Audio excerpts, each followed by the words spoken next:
કોષના વિવિધ આકાર અને એના જુદા જુદા કદની અથવા તો એના જુદા જુદા કાર્ય. એની સિવાય આજે આપણે જોઈશું આદિકોષ કેન્દ્રીય કોષ.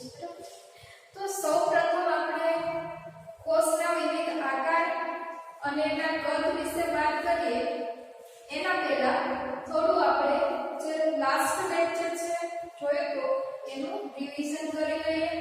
તો સૌપ્રથમ આપણે બેઝિક કોષ વિશેની માહિતી તમે લોકો મેળવી ગયેલા છો કે કોષની રચનામાં કોનો સમાવેશ થાય છે. તો સૌપ્રથમ આપણે કોષ વિશે વાત કરીએ તો કોષની અંદર બે પ્રકારના કોષ જોવા મળતા હતા. કોષ કેન્દ્રની આધારે સૌપ્રથમ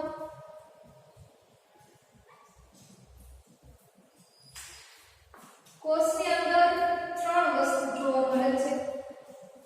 એક તો બહારનું આવરણ, કોષરસ પટલ, જ્યારે વનસ્પતિની અંદર વનસ્પતિમાં કોષ દિવાલ પણ જોવા મળે છે. તો સૌપ્રથમ પ્રાણી કોષની અંદર કોષરસ પટલ જેવી રચના જોવા મળતી જે આખા કોષને આવરતી હતી. એની સિવાય વનસ્પતિ કોષમાં કોષરસ પટલની બહારની બાજુએ એક બાહ્ય પટલ જોવા મળતું હતું જેને આપણે શું કહેતા હતા કોષ દિવાલ. જે પ્રાણી કોષની અંદર શું છે ગેરહાજર હતી. ત્યારબાદ બીજી વસ્તુ શું જોવા મળતી હતી કોષ કેન્દ્ર. કોષ કેન્દ્ર જે શું છે તો કોષની અંદર દરેક કાર્યનું જે નિયંત્રણ છે કોના દ્વારા થાય છે કોષ કેન્દ્ર દ્વારા. હવે કોષ કેન્દ્ર જે છે એની ફરતે પટલ આવેલું છે જેને કહેવાય કોષ કેન્દ્ર પટલ. તો આ કોષ કેન્દ્ર પટલ હાજર છે કે ગેરહાજર છે એને આધારે કોષના બે પ્રકાર પાડવામાં આવતા હતા. જો કોષ કેન્દ્ર પટલ હાજર તો એવા કોષને આપણે કહેતા હતા સુકોષ કેન્દ્રીય કોષ.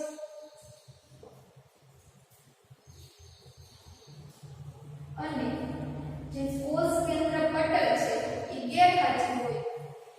ગેરહાજર હોય તો એવા કોષને આપણે કહેતા હતા આદિકોષ કેન્દ્રીય કોષ. તો મિત્રો આ વાત થઈ ગઈ કોષ કેન્દ્રની. કોષ કેન્દ્રની પ્રત્યેક કોષ કેન્દ્ર પટલ હાજર છે કે ગેરહાજર છે એને આધારે કોષના મુખ્ય બે પ્રકાર છે. એની સિવાય ત્રીજી વસ્તુ આપણે જોઈ ગયા હતા શું આવ્યું છે અર્ધ તરલ પ્રવાહી આધારક દ્રવ્ય જેને આપણે કહીએ છીએ કોષ રસ. તો કોષ રસ શું છે તો એક અર્ધ તરલ પ્રવાહી છે.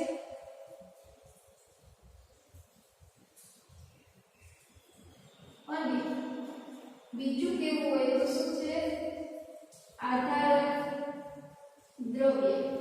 તો આ વાત હતી કોષની. તો કોષની મુખ્ય રચનાની અંદર શું આવે છે કોષરસ પટલ, કોષ દિવાલ, કોષ કેન્દ્ર અને કોષરસ. આ વસ્તુ આપણે ગયા લેક્ચરમાં જોઈ ગયા છે. હવે મિત્રો આ જે કોષ છે એની રચના એના કાર્ય અને કદ. તો એને રચના એના કાર્ય અને એના કદની દ્રષ્ટિએ વિવિધતા જોવા મળે છે.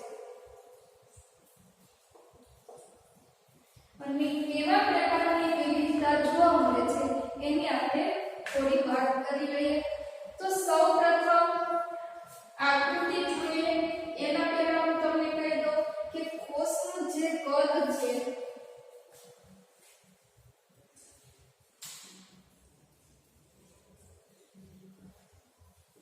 તો આ જે કોષના કદ છે દરેક સજીવની અંદર જુદા જુદા જોવા મળે છે. જુદા જુદા કદ ધરાવે દરેક કોષ.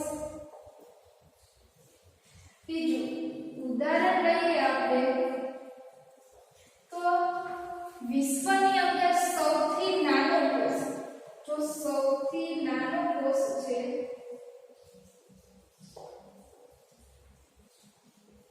તો વિશ્વની અંદર જે સૌથી નાનો કોષ છે એ છે માઇકોપ્લાઝ્મા.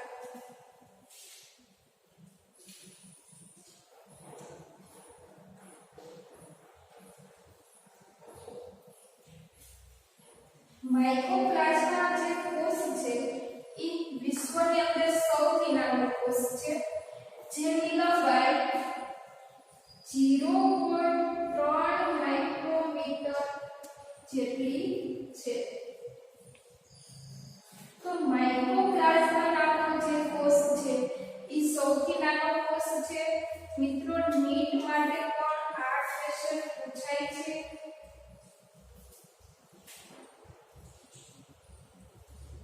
એની લંબાઈ અને સૌથી નાનો કોષ કયો છે નીટ માટે ખાસ આઈએમપી છે. તો આ જે માઇકોપ્લાઝ્મા છે સૌથી નાનો કોષ છે. જ્યારે સૌથી મોટા કોષની વાત કરીએ તો સૌથી મોટો કોષ છે શાહમૃગનું અંડકોષ. શાહમૃગ જે પક્ષી છે તો જે શાહમૃગ છે એનો જે અંડકોષ છે જે ફક્ત એક જ કોષ છે. તો આ જે અંડકોષ છે તો એ સૌથી મોટો કોષ છે વિશ્વમાં. તો અહીંયા સૌથી નાનો કોષ માઇકોપ્લાઝ્મા અને સૌથી મોટો કોષ શાહમૃગનો અંડકોષ. નીટ માટે આઈએમપી છે. વિદ્યાર્થી મિત્રો આ નોટ કરી લેજો. ટેક્સ્ટ બુક હોય તો એની અંદર હાઇલાઇટ કરી લેજો. તો આ વાત થઈ સૌથી મોટા કોષ અને સૌથી નાના કોષની વિશ્વમાં. ત્યારબાદ હવે આપણે રચના અથવા તો એના આકાર જુદા જુદા આકાર વિશે વાત કરીએ આપણે. તો વિદ્યાર્થી મિત્રો થોડું ફિગરમાં જુઓ તો કોષ છે એના જુદા જુદા આકાર જોવા મળે છે. જેમ કે બિંબાકાર, એની સિવાય તો બહુકોણીય, સ્તંભાકાર, ત્યારબાદ કેટલાક અનિયમિત આકાર,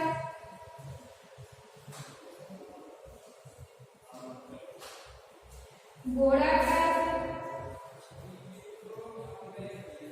અને તંતુમય આકાર. તો આ વાત થઈ કોષના આકાર. વિવિધ કોષના જે આકાર છે એના કાર્ય અને એના કદને આધારે કોષના જે છે વિવિધ આકાર જોવા મળે છે. દરેક કોષના એના કાર્યને આધારે અલગ અલગ આકાર હોય છે. તો અહીંયા આપણે જોઈએ ફિગરની અંદર તો સૌપ્રથમ જોઈએ રક્તકણ. મનુષ્યમાં જોવા મળતો રક્તકણ જે કોષ કેન્દ્ર વિહીન છે. આ યાદ રાખજો નીટ માટે રક્તકણ છે કેવો છે કોષ કેન્દ્ર વિહીન.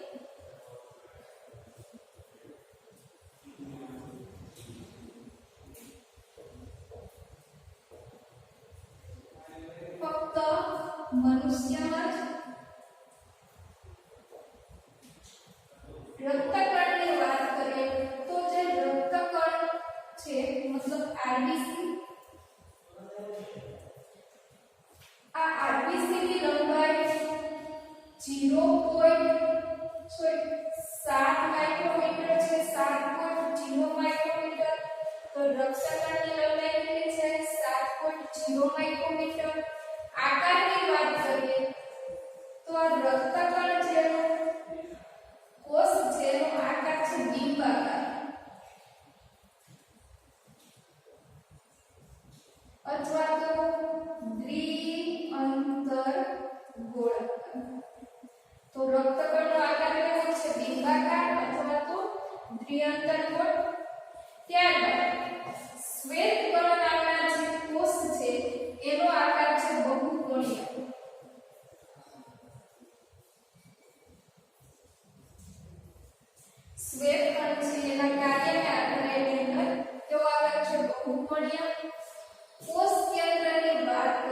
તો એ કોષ કેન્દ્ર વિવિધ ખંડોમાં વહેંચાયેલો છે.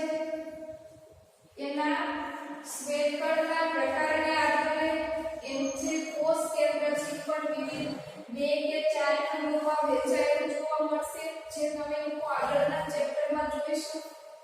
ત્યારબાદ સ્તંભીય અથવા તો આ જે અધિછંદીય પેશી છે, જેના કોષ છે કેવા આકારના છે? સ્તંભાકાર, જે લંબાયેલા અને સાંકડા છે. તો સ્તંભાકારના જે કોષ છે કેવા છે? લંબાયેલા અને સાંકડા સ્તંભાકાર જેવી રચના ધરાવે છે, જે અધિછંદીય પેશીમાં જોવા મળે છે. એની સિવાય કેટલાક કોષ છે ઘનાકાર પણ જોવા મળે છે.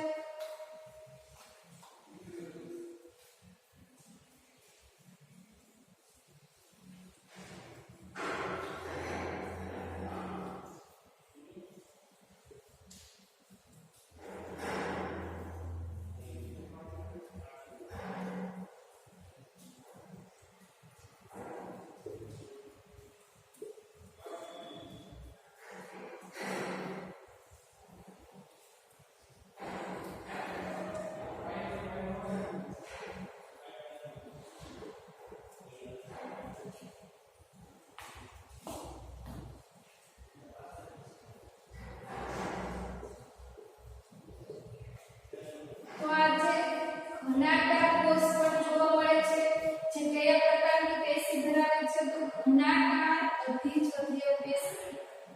ઘનાકાર અધિછંદીય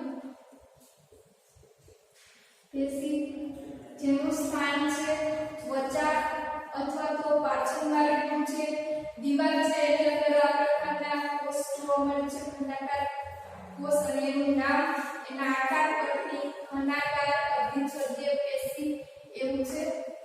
ત્યારબાદ જોઈએ અનિયમિત આકાર. ચેતાકોષ છે સૌથી લાંબો કોષ છે. આ મિત્રો યાદ રાખજો, ચેતાકોષ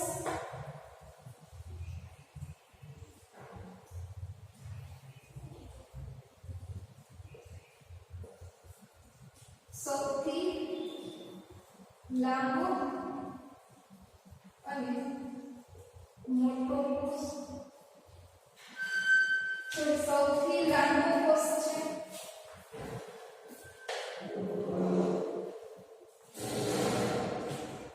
તો સૌથી લાંબો કોષ કયો છે? ચેતાકોષ. એનો આકારની વાત કરીએ તો આ જે ચેતાકોષ છે એનો આકાર છે અનિયમિત આકાર.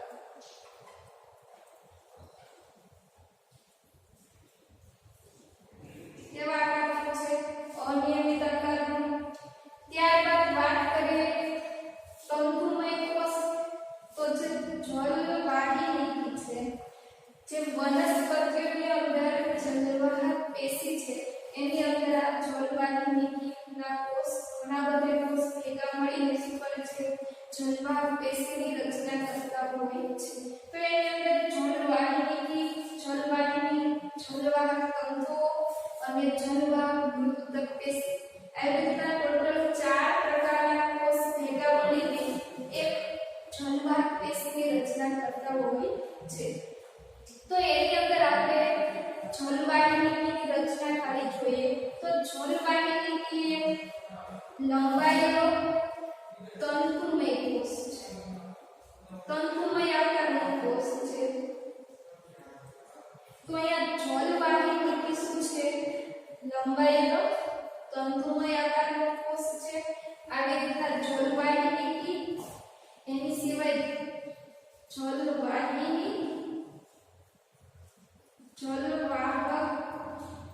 મૃદુતક પેશી અને જલવાહક દ્રઢોતક. તો આ ટોટલ 4 પ્રકારના જે કોષ છે ભેગા મળીને જલવાહક પેશીની રચના કરતા હોય છે. એની અંદર જલવાહિની અને જલવાહક જલવાહિની બંને કેવા છે? તંતુમય આકારના કોષ છે. જલવાહક મૃદુતક ગોળાકાર કોષ છે અને જલવાહક દ્રઢોતક છે એ બહુકોણીય. જલવાહક દ્રઢોતક કેવા આકારનો કોષ છે? બહુકોણીય. તો મિત્રો આવે દ્રઢોતક પેશી, જલવાહક દ્રઢોતક પેશી બહુકોણીય, જલવાહક મૃદુતક પેશી ગોળાકાર, જલવાહિની અને જલવાહિની લંબાઈ તો વિવિધ આકારના કોષ ભેગા મળીને એક સંભાગાર પેશીની રચના કરતા હોય છે, જેને શું કહેશું આપણે? જલવાહક પેશી, જેના વિશે આપણે આગળના ચેપ્ટરમાં જોવાનું છે. ત્યારબાદ વાત કરીએ ગોળાકાર. તો મધ્યવર્ણ પેશી જેની અંદર મૃદુતક કોષો આવેલા છે, મૃદુતક કોષની બનેલી મધ્યપર્ણ પેશી. તો આ મધ્યપર્ણ પેશીના જે કોષ છે એનો આકાર છે ગોળાકાર. તો મધ્યપર્ણ પેશીની અંદર કયા કોષ હાજર છે? મૃદુતક કોષ, અને એનો આકાર કેવો છે? ગોળાકાર. અને આ મધ્યપર્ણ પેશી પર્ણની અંદર હાજર હશે.